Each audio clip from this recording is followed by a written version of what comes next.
Welcome to your YouTube channel और कल का खुलासा में आप लोगों को बहुत बहुत खुश आमदीद। और अभी हम बात करने वाले हैं वर्ल्ड कप के 11वें मैच के हवाले से जो खेला जा रहा था चेन्नई में, और ये मुकाबला था न्यूजीलैंड और बांग्लादेश के दरमियान। न्यूजीलैंड की टीम ने टॉस जीतकर पहले बॉलिंग करने का फैसला किया। मुकर्रर 50 ओवर में बांग्लादेश ने निहायत ही कोशिश करते हुए 245 रन बनाए 8 या 7 विकेट के नुकसान पर, और बांग्लादेश की टीम यहां तक ही जा सकी। स्टार्टअप से ही बांग्लादेश की टीम बहुत ज्यादा प्रॉब्लम का शिकार थी। गेम की पहली ही गेंद के ऊपर जब विकेट गिरी, आई थिंक कि मुझे उस वक्त ऐसा लगा था कि बांग्लादेश की टीम पीछे हो जाएगी, बट बहुत जबरदस्त तरीके से इन्होंने पुल थ्रू किया था। गेम में वापस आ गए थे, लेकिन जिस तरीके से दूसरी विकेट गिरी उसके बाद मुझे नजर आया कि बांग्लादेश की एक जो एग्रेसिवनेस का लेवल था वो इनका टूट चुका था, और वही जो इनकी एक एटीट्यूड है कि शेल में चले जाते हैं, डिफेंसिव हो जाते हैं, ये उसी पोजीशन पे वापस चले गए। गेम को लंबा करने की तरफ तो गए, लेकिन एडवांटेज बिल्कुल नहीं ले सके, क्योंकि जिधर जिधर बांग्लादेश एडवांटेज की तरफ बढ़ने लग रही थी वहीं वहीं न्यूजीलैंड की टीम विकेट कंटेन करती जा रही थी। गेम के जो चेंजिंग मोमेंट्स थे वो एक तो शाकिब अल हसन की विकेट जो फर्ग्यूसन ने निकाली थी वो एक पॉइंट था, और दूसरा टर्निंग मोमेंट था जब मुशफिक और रहीम बोल्ड हुए मैट हेनरी के बॉल पर। ये दोनों मोमेंट ऐसे थे जहां पर बांग्लादेश अपनी गेम को लिफ्ट कर सकता था, बट मुशफिक और रहीम की तो आउट हम बोल सकते हैं कि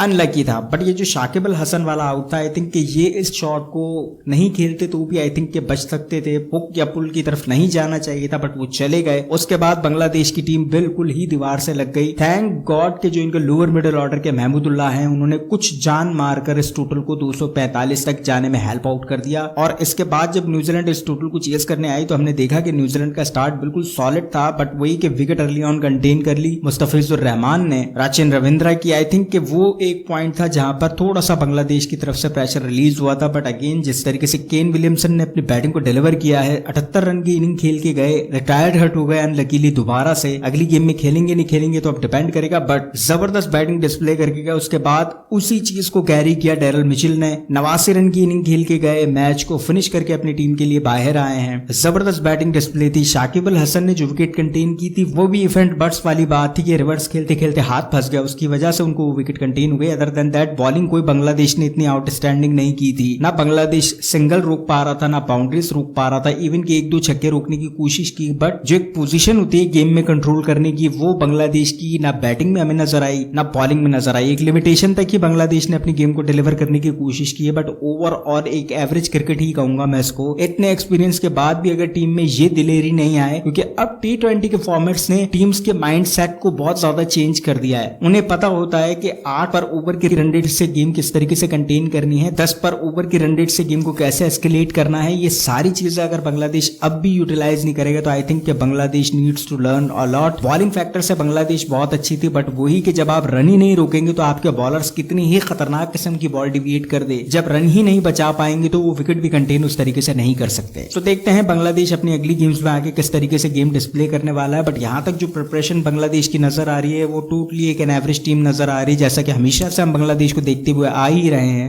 सो ये थी गेम की रिव्यू। जाने से पहले आप लोगों से गुजारिश है कि वीडियो अगर पसंद आई तो लाइक कीजिएगा, कमेंट कीजिएगा, शेयर कीजिएगा, चैनल पर अगर नहीं तो काइंडली सब्सक्राइब करके लास्ट में जाइएगा। शुक्रिया।